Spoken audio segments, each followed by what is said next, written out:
And it was that when Yeshua had finished all these words he told his disciples, "You know that after 2 days it is Passover, and the Son of Man will be betrayed to be crucified." Then the chief priests and the scribes and the elders of the people were gathered together to the court of the high priest, who was called Caiaphas, and they held a council about Yeshua, so that they might seize him by deceit and murder him. And they were saying, "Not during the feast, so there will not be a riot among the people."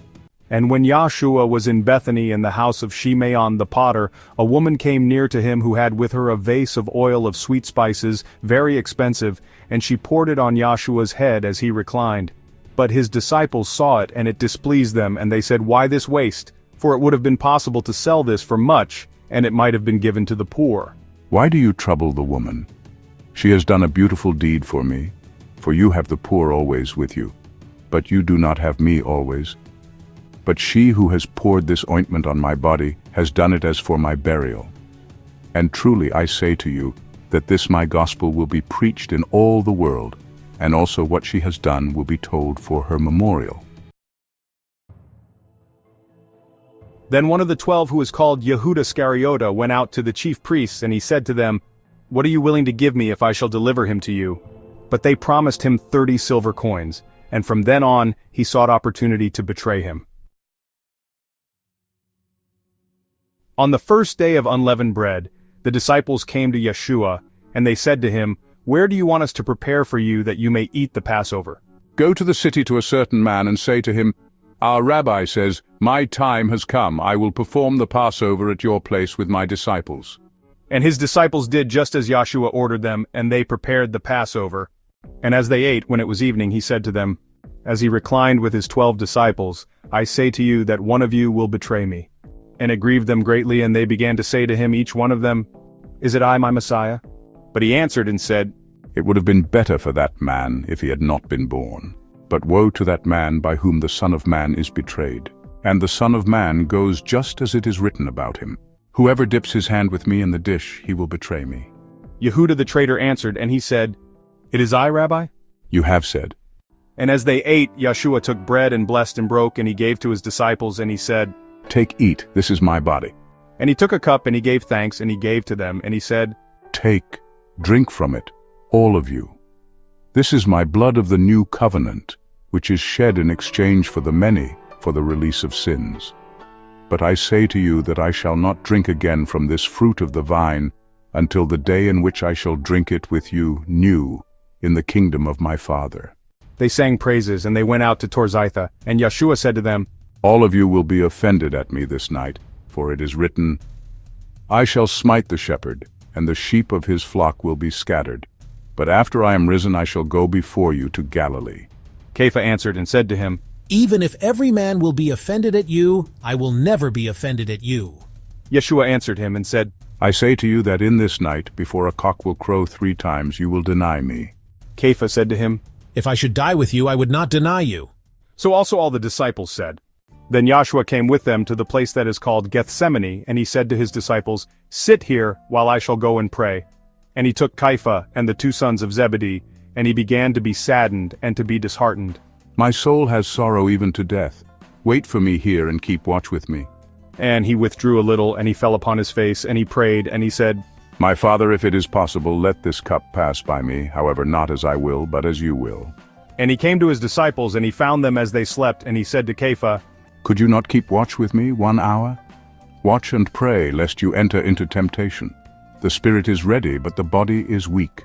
Going again the second time he prayed, and he said, My Father, if this cup cannot pass unless I drink it, your will be done. And coming again he found them while they slept, for their eyes were heavy.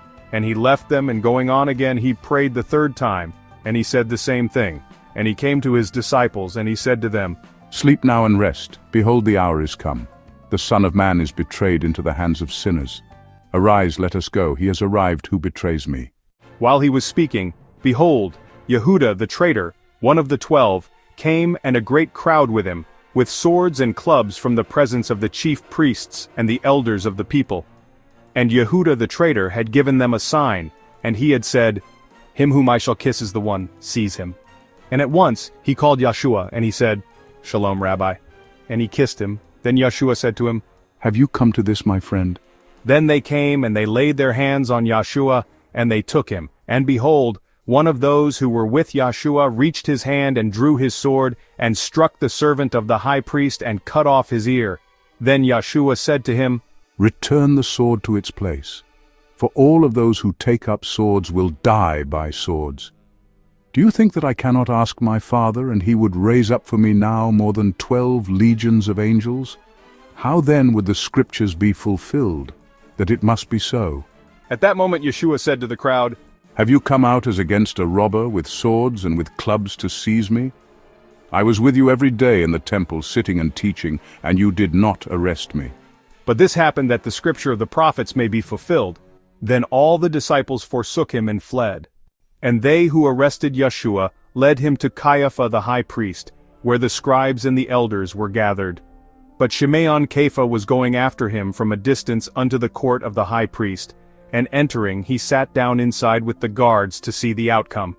But the chief priests and the elders and all the assembly were seeking witnesses against Yeshua, so that they might put him to death. And they did not find them, though many false witnesses had come, but finally 2 came forth, and they were saying, This one said, I can destroy the temple of Yahweh, and in 3 days I shall build it. And the high priest stood and said to him, Do you not return an answer? What are these testifying against you? But Yeshua was silent, and the high priest answered and said to him, I adjure you by the living Almighty that you tell us if you are the Messiah, the Son of Yahweh. Yeshua said to him, You have said, but I say to you that from this hour you will see the Son of Man who sits at the right hand of power and comes on the clouds of heaven. Then the high priest ripped his garment and said, Behold, he has blasphemed. Why now do we need witnesses? Behold, now you have heard his blasphemy. What do you think? They answered, and they said, He deserves death.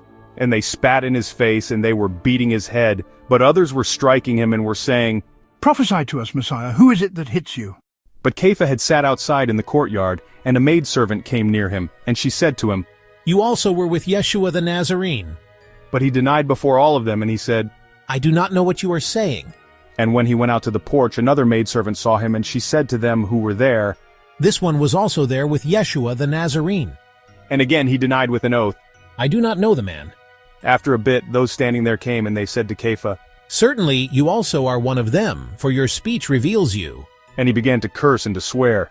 I do not know the man. And at that moment a cock crowed. And Kepha remembered the word of Yeshua that he had told him. Before a cock will crow 3 times you will deny me. And going forth outside he wept bitterly.